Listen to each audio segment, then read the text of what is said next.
Today, we're going to dig into a pretty radical idea called circulatory economics. The whole argument is that for nearly a century, we've been measuring the health of our economies completely wrong. So what exactly have we been missing? Let's get into it. You know, you hear about GDP, gross domestic product, all the time on the news, right? It's that one big number we use to decide if the economy is growing or shrinking.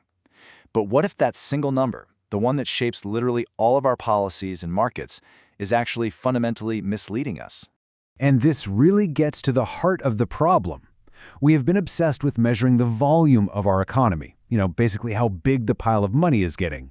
But this new model says that's the wrong game. We should be measuring its vitality, the actual health and the flow of the system itself. Now get this. This isn't some brand new concern.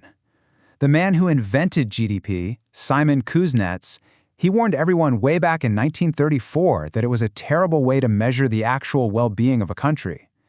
So for almost 100 years, we've been ignoring the creator's own warning label. So that brings us right to the central illusion we're all living under, our obsession with GDP growth. This isn't just about using the wrong ruler to measure something, it's about looking at the wrong thing entirely. We've totally confused the size of our economy with its actual health. Okay, so if that's the wrong way to see it, what's the right way?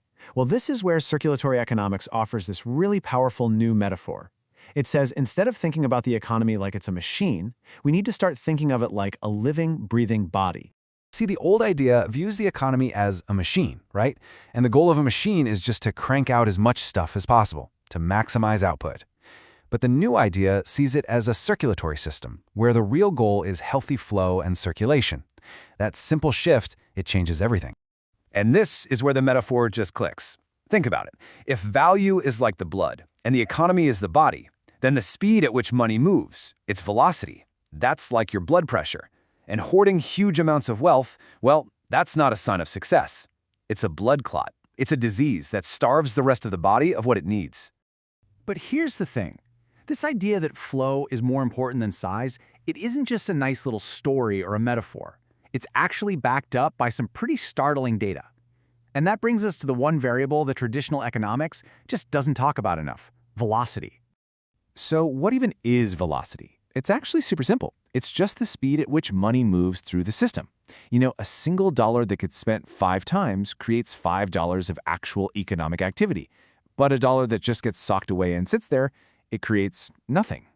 Okay, now this slide right here is basically the mic drop of the entire argument. Just look at the U.S. economy from 1997 to 2023. On the one hand, real GDP, that's the size of the pile, it grew by a massive 280%. Sounds pretty good, right? But now, look at the other bar.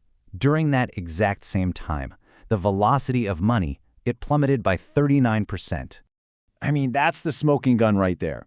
The diagnosis is crystal clear. The economic body is getting bigger, it's getting fatter, but the blood is moving dangerously slow. We're celebrating growth, but we're completely missing a critical sign of systemic disease. And this chart really helps us understand how we got here. Let's just compare 2 different eras. Back in the post-war golden age, the whole system was designed for circulation. You had stronger unions, wealth was more distributed, and money moved fast. But then in our more recent financialization era, which is all about markets and accumulation, the whole architecture changed. And what happened? Velocity crashed, while the income share of the top 1% pretty much doubled. The design of the system has direct, measurable circulatory consequences.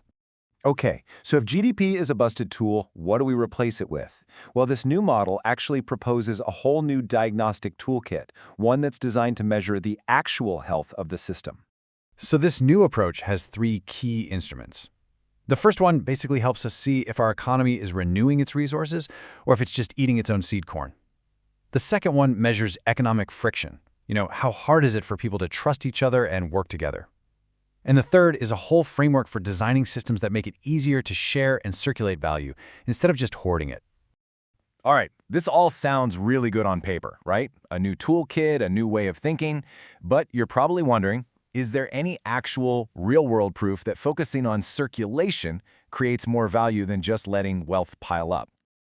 Well, let's take a look at one of the best real-world experiments we have on this very topic.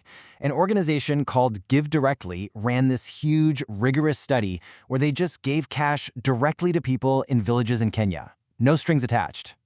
The results were just absolutely incredible. For every single dollar they gave to a person, it ended up generating $2.60 in new economic activity for the local area. I mean, that's a wild fiscal multiplier. And here's the absolute key.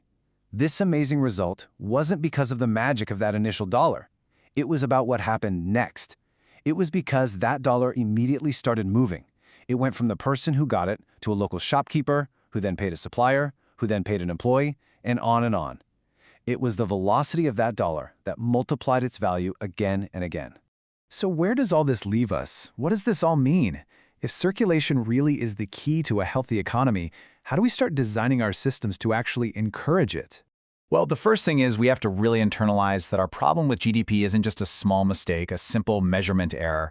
It's way deeper than that. It's a paradigm error. We haven't just been using the wrong ruler. We've been measuring the wrong dimension of reality altogether. So let's just quickly recap the big takeaways here. 1. True economic health is about flow, not just piling stuff up. 2. The economy is a living system, a body, not some cold, dead machine. 3. Velocity is the vital sign that reveals the health that GDP can't see. And most importantly, 4. We actually have the concepts and the tools to start measuring and designing for this new vision. And to close this out, I want to leave you with this really powerful line from the authors of this framework. They say the core idea here, it's not some new thing they just invented. It has been present, bubbling under the surface for a century. It just didn't have a name. It is named now. And that leaves us with one last provocative thought to chew on. If our economy really is a living circulatory system, and we can see clear signs of clots forming, of value pooling up, and the flow slowing down, then what exactly is the cure?